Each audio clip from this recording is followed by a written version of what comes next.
BYD Dolphin Surf. Ah, mais eux aussi, ils ont mis un plastique dégueulasse sous le pare-brise.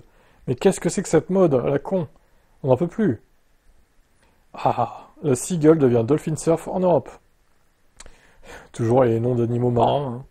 Chez BYD, du coup, c'est leur passion, visiblement. La Dolphin Surf offrira le choix entre 3 niveaux de finition, active, boost et confort. Et 2 niveaux de batterie. Il y aura une 30 kWh, ça fait un peu light, et 43,2, c'est un peu mieux. La batterie LFP de 30 kWh lui permettra d'afficher une autonomie de 220 km WLTP.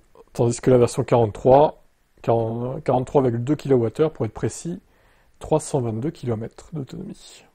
La version 30 kWh aura un chargeur embarqué de 11 kW et un chargeur courant continu de 65 kW.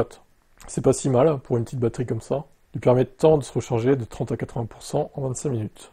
Ah, j'aime bien, il communique sur le 30 à 80 et pas le 10 à 80 pour le coup. Le 0 à 100 en 11 secondes 1. Ce ne sera pas un foudre de guerre, hein, évidemment. La 43,2 bénéficiera d'une puissance de charge de 85 kW. Ouais, on reste sur du x2 à peu près par rapport à la taille de la batterie. Du 2C quoi. Le 30 à 80% en 22 minutes. Ah, la courbe est meilleure pour le coup. Le 0 à 100 en 9 secondes 1 pour la version Boost.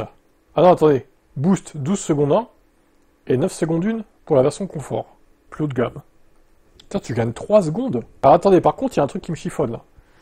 La version petite batterie fait le 0 à 100 en 1 seconde de mieux que la version grande batterie Boost, qui porte très mal son nom, au passage, du coup. J'aurais plutôt inversé les deux. J'aurais mis confort 12 secondes et boost 9 secondes 1. Mais qui fait les noms des finitions chez BYD? Enfin, je sais pas, ça me paraît logique de faire l'inverse, non? Bref. Passons. Ah là là. Les versions bénéficieront d'équipements supplémentaires comme la caméra 360 ou encore l'affichage tête haute. De série, alors à 6 airbags. Assistance de maintien dans la voie, avertissement des collisions, ok, d'accord. Donc les versions gamme supérieure, caméra 360.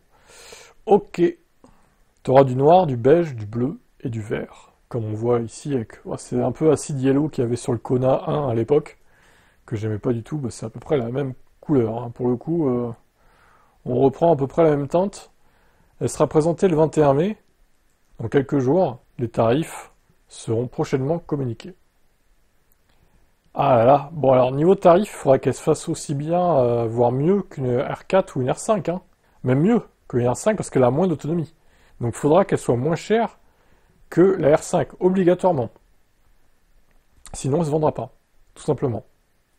Donc le tarif pour la version 30 kWh, je dirais sous la barre des 20 000, parce qu'elle n'aura pas de bonus en plus. Donc obligatoirement sous la barre des 20 000, obligatoire, sinon c'est mort. Et l'autre sous la barre des 25, voire 23, 24 quoi, maximum. Sinon, les gens n'achèteront pas BYD, ils vont se concentrer sur les marques européennes, même si elles sont un poil plus chères à la limite, 500 ou 1000 euros de plus, ils vont prendre une française ou une allemande, ou autre, c'est sûr. Qui irait acheter une BYD que personne connaît cette marque en fait? Les Français, ils s'en foutent de BYD, les Européens aussi, globalement, hein. Il faut vraiment qu'ils se démarquent sur le prix, mais je pense pas qu'ils le feront parce que BYD, sur les modèles qu'ils ont déjà sortis, désolé, mais les prix sont pas concurrentiels en fait. Alors à moins qu'ils se réveillent ici avec cette voiture, qu'ils changent un peu leur fusil d'épaule, mais sinon ça marchera pas, hein. Hâte de voir les tarifs, en tout cas.